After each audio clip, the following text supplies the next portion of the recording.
100 কোটির ঘরে ঢুকবে তাণ্ডব কি বলছে Shahriar Shakil. Hey guys, welcome to my channel. আমি মহারাজা। এখন পেয়ে গেছি মশলা ভাই, থ্যাঙ্কস টু সৃঞ্জয়দা ভাই। সৃঞ্জয়দাকে জিজ্ঞেস করলাম কোথায় পাবো গোটা ভিডিওটা। যাই হোক, আমি পেয়ে গেছি গোটা ভিডিওটা। এবার একটা একটা করে ভিডিও বানাবো এই পুরো বিষয়টাকে নিয়ে। দারুণ দুর্দান্ত আলোচনা হয়েছে। শাহরিয়া শাকিল 100 কোটি নিয়ে যা মন্তব্য রেখেছে সেটা কোথাও গিয়ে একটু বিস্ফোরক বটে, কারণ 100 কোটির মানে মশলাটা ঢোকে না অ্যাকচুয়ালি তার মাথায়, কারণ তিনি অঙ্কে খুব ভালো, এটা উনি বলছেন। আগে ওনার কথাটা শুনি।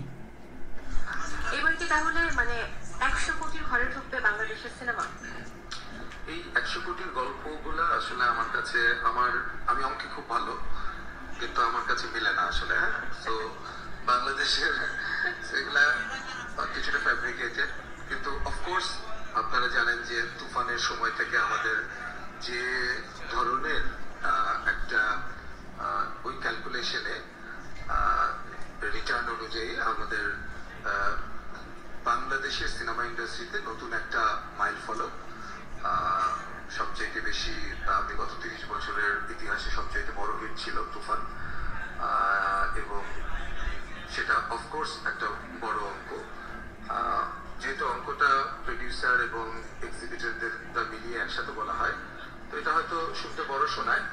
আমার মনে হয় অচিরেই সেটা আমরা হয়তো বা অ্যাচিভ করবো, সেই দিন তো বেশি দূরে না, আই এম শিওর।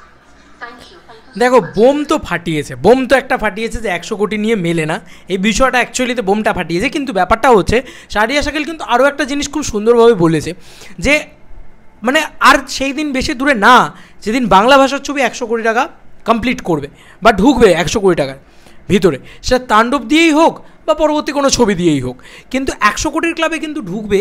এটা কিন্তু শাহরিয়া শাকিল নিজেই কনফার্ম করেছে কোথাও গিয়ে যে আর সেই দিন বেশি দূরে না। হয়তো সেটা মেগাস্টারের হাত ধরেই ঢুকবে, হয়তো কেন সেটা মেগাস্টার শাকিব খানের হাত ধরেই ঢুকবে। বাংলা ভাষার চলচ্চিত্রে 100 কোটি টাকার বক্স অফিস কালেকশন দেওয়ার যদি সত্যিই কারোর এখন দম থেকে থাকে সেটা শাকিব খান ভাই, এটা তো মানতে হবে। কিন্তু এই যে একটা হিউজ বক্স অফিস কালেকশন তুফানের থেকে 30 বছরের শ্রেষ্ঠ বক্স অফিস কালেকশন তুফান দিয়েছিল, এটা তো মানতেই হবে ভাই যে তুফান মাল্টিপ্লেক্সে কি কালেকশন করেছে, তুফান কি কালেকশন করেছিল সেই সময়। তো তুফান এখনও অবধি আমার কাছে একটা স্পেশাল ছবি। কেন বলছি, কারণ তুফান আমি দেখেছি ভাই, মানে আমার চ্যানেল চচ্চর করে উপরে উঠছে, ঠিক আছে। আর কি ক্রেজ মেগাস্টার শাকিব খানের, কি শাকিবিয়ানদের পাওয়ার, বাপ রে বাপ, আমি জীবনে ভুলবো না তুফানের যে এরাটা, ওটা আমি জীবনে ভুলবো না সিরিয়াসলি। তো তুফান পুরা দেশ চায়। তো তুফান দিয়ে অলরেডি ওরকম একটা কালেকশন হয়েছে, এবং যেহেতু এক্সিবিটার এবং হল মালিক এবং প্রডিউসার ফিগার সব কিছু মিলিয়ে ঝুলিয়ে বলা হয়, তাই সব কিছু মিলিয়ে ঝুলিয়েও যদি 100 কোটি টাকা হয় না, এটা বিরাট বড় বিষয়। গ্রস কালেকশনেও যদি 100 কোটি টাকা হয়, মানে টিকিট যত টাকার বিক্রি হচ্ছে সেই টিকিট সেল নাম্বারটাও যদি 100 কোটি টাকা হয়, বিরাট ব্যাপার বাংলা ছবির জন্য। কারণ বাংলা ছবিতে কিন্তু এরকমটা হয় না, ন্যাচারালি দেখা যায় না। ওই যে বলছে যে আমি অঙ্কে বেশ ভালো, কিন্তু এরকম ধরনের জিনিসপত্র একটুখানি ফ্যাব্রিকেটেড, একটুখানি বাড়িয়ে বলা। বাট ব্যাপারটা হচ্ছে তারপরেও যদি হয় ভাই 100 কোটিতে কেউ যদি, মানে আমি বলছি 10 কোটিও জল মেশায় কোনো সমস্যা নেই, তবু ভাই 90 কোটি তো অরিজিনাল। এটা হতে পারে না কোনো দিন যে 9 কোটি টাকার কালেকশন করেছে আর মানে সেটা 100 কোটি বলে দেখানো হচ্ছে, ইম্পসিবল, সম্ভব না। দরও তো তাহলে দেখাতে পারতো। যাই হোক, বরবাদ দিয়ে তোমাদের কত মনে হয়, 80 85 কত কোটি টাকার কালেকশন করেছে? এক্স্যাক্ট লাস্ট ফিগার আমি জানি না। যদি মনে হয় 80, তাহলে তাণ্ডব কি তার থেকে আর 10 কোটি টাকা বেশি কামাতে পারবে? তোমাদের কি মনে হয়? দিল্লি আবি দূর হ্যাঁ না, দিল্লি আবি পাস হ্যাঁ, কারণ আমরা বলি এটা, মানে এটা হচ্ছে একটা মানে প্রবাদ আমাদের এখানে।